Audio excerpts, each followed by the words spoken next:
Hey, this is Commander Geldemil. Today I wanted to talk about unlocking Tiana Fortune. She's one of the engineers that has grade 5 access for pretty much all of the limpet controllers, as well as the scanners and sensors. I needed to unlock her for the build I'm working on for my Anaconda, and I wanted to talk about unlocking her because I did some research and I couldn't find really anything where anybody talked about unlocking her and the process of it. So what I wanted to point out firstly is that she's actually the last engineer in a chain that starts with Liz Ryder, and once you get about a third of the way to grade 3, as you can see I have here, you then have to go and unlock Haratani, and then you do the same thing with Haratani, get her about a third of the way through rank 3, and then you get information about Tiana Fortune. Now, I had already had the Empire rank done for her, one of her prerequisites, which there's actually a great video that Down to Earth Astronomy has on rank up, which I will actually link down in the description. But basically, you get friendly status with your Imperial naval rank, and that fulfills the first requirement for unlocking Tiana Fortune. Now, the second one, some people may have the 50 units of decoded emission data, especially if you do a lot of combat. You get it as a side effect of scanning ships, more specifically combat ships. Now, for me, I haven't done a lot of the combat content in the game. I've been focusing on exploration, so I had none of this to start out with. So the first option is, obviously, if you have a lot of scan data that you're not using, you can go to the encoded material trader and trade up for some of the decoded emission data. So I did that starting out, and I think it put me at around 20 units. And from there, I wasn't really sure what I was going to do. Rather, was the best technique for getting the decoded emission data. So what I ended up doing is I've been going to combat zones, high intensity combat zones, and what I do is I go in there and I basically just scan as many ships as possible, picking out obviously first the combat ships like the Anacondas and the Chieftains and the Challengers, etc., etc. Scanning them, trying to get this decoded emission data, and then also scanning whatever else I can, and then jumping out and jumping into another high-res combat zone. Or, I'm sorry, a high-intensity combat zone. So, if you look here, in this particular system that's in war right now, I have two conflict zones that are very close to each other. So what I've been doing is just jumping back and forth and scanning. Now, these decoded emission datas don't drop frequently. They are pretty rare from what I've found. I've been doing this probably combined 3 to 4 hours now just to get 45.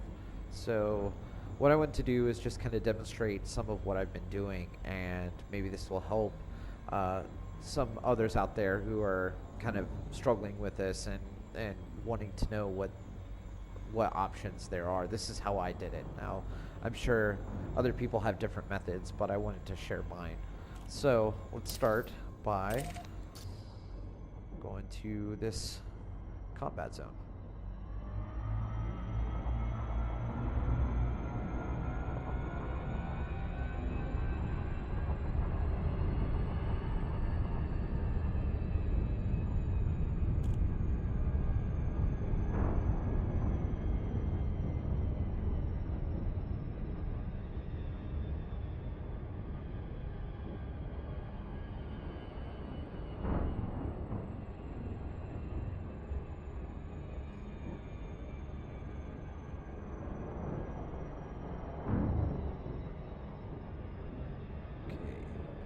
in here now.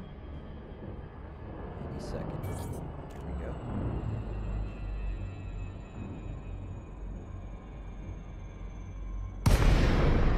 Now I'll drop in, and I don't even use my contacts under my navigation panel. I just see them as they pop in on my sensor and start scanning. And I lower my speed a little bit. I don't want to get in the middle of this stuff, although I haven't had any issues with being attacked or shot. As long as you don't attack, you should be fine. And it just starts scanning ships. Here we go. So got some distorted shield cycles.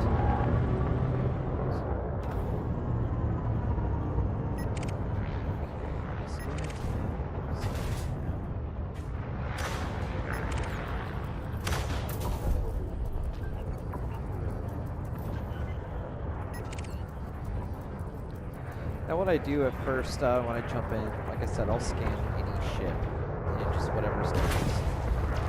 But when I start noticing that I've scanned majority of the ships, I will go to my contacts panel and select a few that I think might be worth scanning, specifically the bigger combat ships. If I see like, federal gunships or drop ships, corvettes, anacondas, challengers, chieftains, things like that. Anything that I've left behind of that nature, and then once I feel like I've pretty much gotten what I could out of this combat zone, I will jump into the next and rinse and repeat.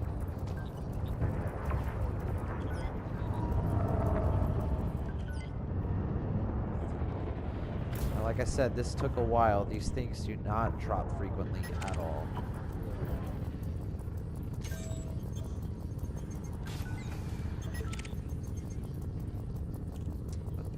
Target shields offline. I do get a lot of shield scans. They seem to be a lot more common. Okay, now see, I'm not really getting anything, so I will look and see what I've missed. Here we have a drop ship. So once I have them selected, find them on my sensors and get the scan. Target shields online. There's a scout. There's a vulture.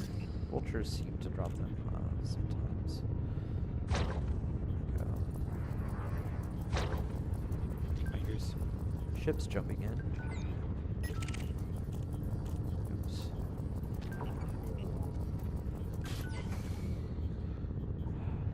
More shield scans. Or shield style encoded data.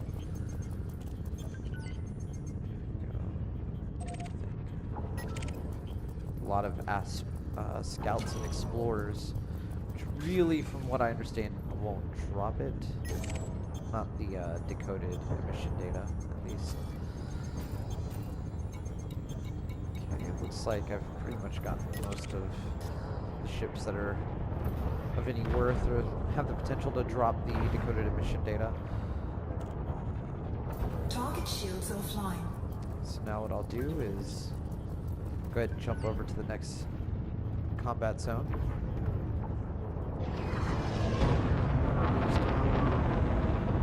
Frameshift drive charging. 4, 3, 2, 1. Engage. I'll get my bearings here.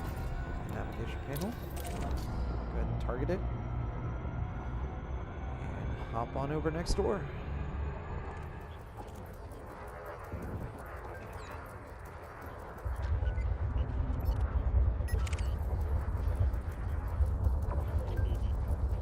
Now, as long as you stay out of the fray, you should be safe. Like I said, I've been doing this for probably 3 or 4 hours now, and I haven't been shot once. So, just keep a safe distance. You should be fine.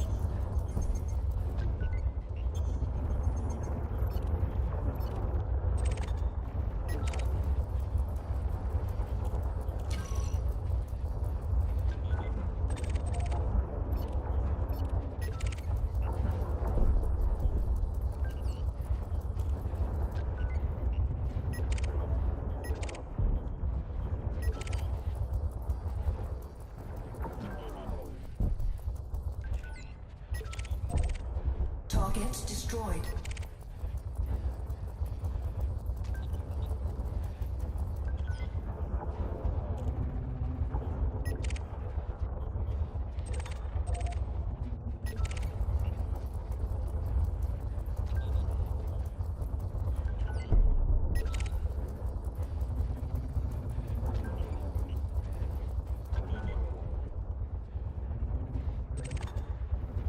Okay, looks like we got most of what we needed in here.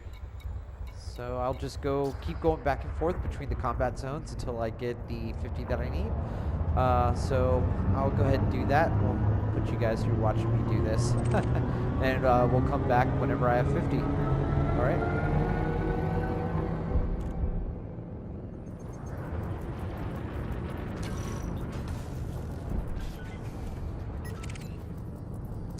And there we are. That was the last one. So I wasn't on here too much longer after I cut the video, maybe another 20 minutes or so, and I got the last of the decoded emission. So you can see here I have 51, just one over of the requirements. So now I guess we'll go and turn in.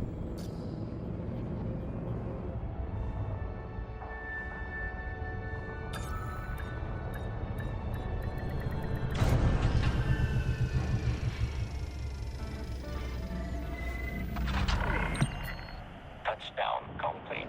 Engaging ship restraints. Your arrival has been noted.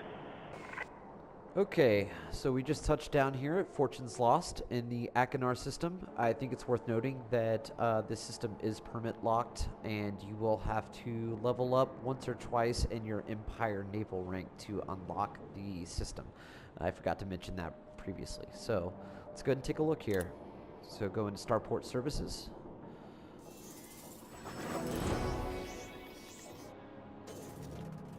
Okay.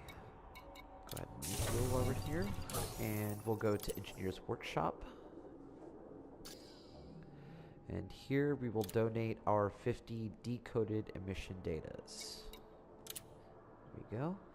And now she is unlocked. So, once again, just to recap, first you will need to unlock and rank up with Liz Ryder up to about a third of the way through rank 3 or tier 3 or grade 3, and next you will unlock Haratani. So you will fulfill Haratani's contract, unlock her, and then also get her up to a third of the way through grade 3, and then that's when you will gain access to Tiana Fortune.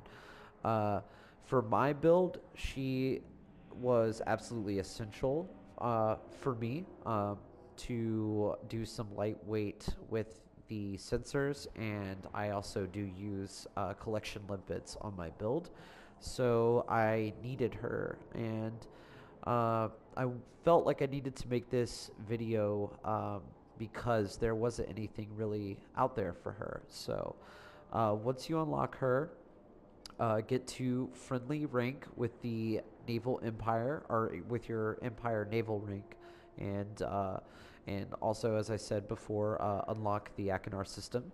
And then I wanted to share my method with obtaining the decoded emission data. So I just went out to high intensity combat zones in a system that was at war, and grinded it out there. It took me a total of maybe 4 hours to get what I needed. And also, don't forget to use your encoded material traders. They are so in handy, and I neglected them for such a long time, but they definitely helped me unlock Tiana. So I hope that this helped you guys out there who have been wondering how to get these. And until next time, fly safe, Commanders.